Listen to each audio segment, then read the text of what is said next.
घरे किसी पूजा पर्वण हो ना मिठा खावाई इच्छा हेले यही मिठार रेसिपी आप अति कम समय एवं अति सहज उपाय बनई पारे।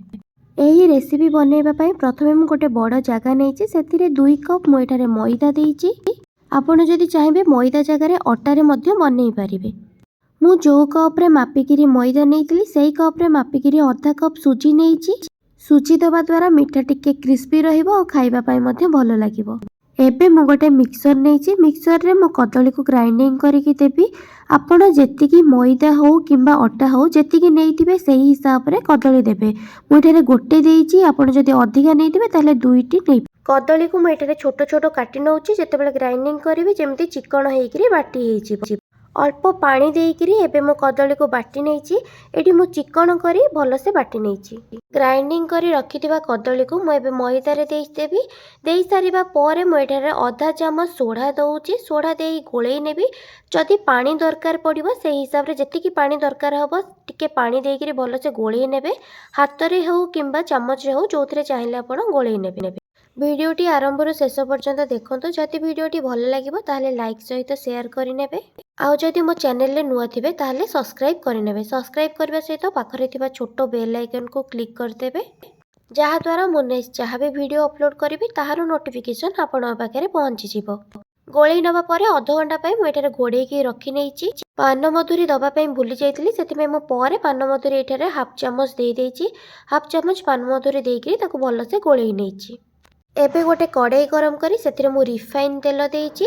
तेल भल से गरम हे जिबा परे बनै की रखिथिबा बैटर जेतिकी गोटे थर रे जिवो सेतिकी को नेइकरी गोटे जगह रे तेल रे देबे। कड़ाई रे दबा परे तार ऊपरे एही परि भाबरे टिके टिके आस्ते आस्ते तेल अल्प अल्प करी तार ऊपर को देबे। एवं एई टाइम रे गैस को स्लो फ्लेम रे रखिथिबे, जहा द्वारा बनौथिबा मालपुआ हमर तार भीतरटा भल से सिजिबा सहित ऊपरर कलरटा मध्ये भल हबो।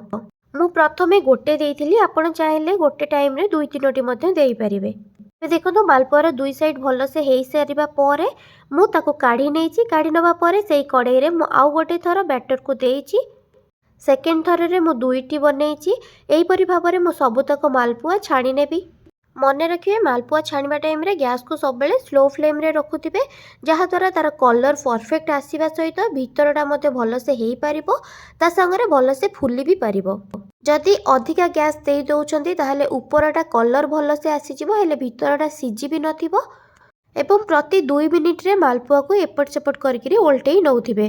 तार कलर चेंज होबा पर्यंत जो पर्यंत मालपुआर भल कलर आसी जाउची सेई पर्यंत प्रति 2-3 मिनिट रे गोटे थर लेखा ताको एपट सेपट करि नौथिबे। एठी मोर ए 2टी मालपुआ मध्ये हेई गलानी। एबे मु ए मालपुआ को काढी नउची। काढी नबा परे ए कड़ाई रे आउ थरे बैटर को देइकरी साइड रे मु एबे सीरा बनैबा पई मु गोटे जगह रे पानी देई देइची। पानी देई सारी मु सेतिरे 2टी गोलमरीच को मु खंड करिकिरी देई देइची। गोलमरीच दबा द्वारा बास्ना भल आसी थाए सेतिपई। एबे मु एठारे 3 गिना छोटो गिना रे चीनी देइची। चीनी देइकिरी सीरा मु एठारे बनै नेइची। सीरा बनी जिबा परे मु प्रथमे 3टी छाणीकिरी रखिथिली जो मालपुआ सेटा को मु सीरा रे देइकिरी बुड़ेइकिरी 10 रु 15 मिनिट पर्यंत रखि देइची।